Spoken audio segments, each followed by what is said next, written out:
कैसे हैं बच्चों आप सब लोग। बहुत बहुत वेलकम है आप लोगों का। बच्चों देखिएगा टीएमए आया है आपका, ठीक है, और ये अर्थशास्त्र यानी इकोनॉमिक्स का है। कोड 318 है, ठीक है। कुछ बच्चे क्या टीएमए के बारे में नहीं जानते, वो आप समझिएगा। टीएमए क्या होता है? ट्यूटर मार्क ऑफ असेसमेंट होता है, जो कि क्या है, अब आपको अपलोड करना पड़ता है अपने पोर्टल पर जा कर के। आपको एक मज़ेदार बात बताता हूँ, जितने भी बच्चे हमारे यहाँ पर पढ़ते हैं, हमारे से एडमिशन लेते हैं, मतलब उनसे हम कोई एक्स्ट्रा चार्ज नहीं लेते बेटा, ठीक है। तो उनको ना तो हम टीएमए बनाने देंगे, हेल्प करेंगे उनको टीएमए में और प्रैक्टिकल में, ठीक है। वो बच्चा सफ़र नहीं करता है। तो जिन बच्चों ने टीएमए के क्वेश्चन नहीं आए होंगे वो ये नोट कर लें, ठीक है। अच्छा हाँ, चैनल को सब्सक्राइब करें। इसमें क्या है, हम इसका सॉल्यूशन भी देने वाले हैं।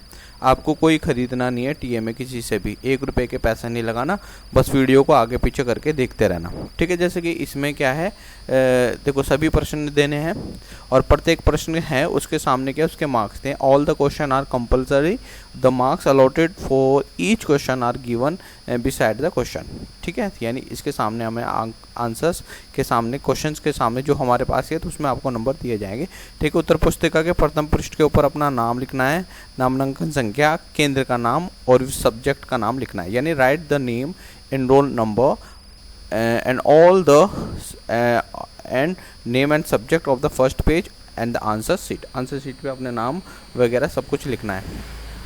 पहला प्रश्न देख लेते हैं। निम्नलिखित में से किसी एक प्रश्न का उत्तर लगभग 60 से 60 और 40 के बीच में लिखना है। 40 और 60 के बीच में आपको लिख करके देना है, मतलब ज़्यादा से ज़्यादा एक पैराग्राफ से थोड़ा कम।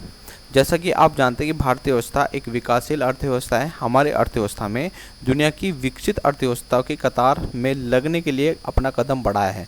भारतीय अर्थव्यवस्था को एक विकसित अर्थव्यवस्था बनाने के लिए क्या मानदंड सुझाएंगे, ठीक है, ये आपने बताना है। As you know that the Indian economy of the development economy, our economy has the forward its step to be in the कोई of the development economy in the world. What is the certain which we will certain you suggest to make the Indian economy to developed economy, ये आपने बताना है, ठीक है। ये आपने लिखना है, इसको उत्तर आप लिख लीजिएगा।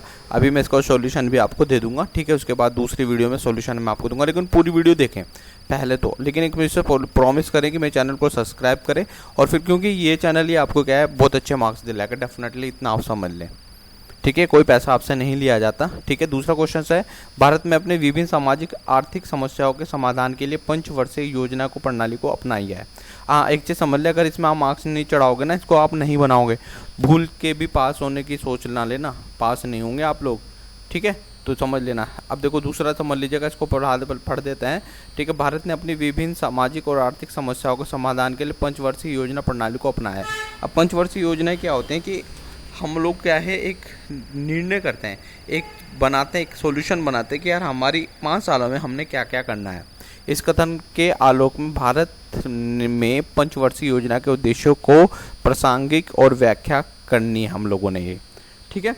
फ्री में है सॉल्यूशन, कोई पैसा नहीं ले रहा हूँ मैं आप लोगों से, ठीक है। तो बस चैनल को सब्सक्राइब आपसे करा रहा हूँ, मेरे ज़्यादा चैनल सब्सक्राइब नहीं है, ठीक है। कुछ समय पहले मेरा चैनल हट गया, हैक कर लिया गया, जिस कारण से वो 80,000 लगभग स्टूडेंट गायब हैं। तो वो उनको धीरे धीरे पता चल रहा है, तो सभी आ रहे हैं, तो नए स्टूडेंट आ रहे हैं, तो वो क्या है, चैनल को सब्सक्राइब जरूर करें। देखो क्वेश्चन नंबर 2 हमारे 40 से 60 अंक के हैं, वो शब्दों के हैं, ठीक है। वर्ड आपने लिखना है, 2 मार्क्स के आपके दिए हैं। देखो आर्थिक वृद्धि की अवधारणा को किसी देश के आर्थिक विकास की पूर्व शर्त माना जाता है।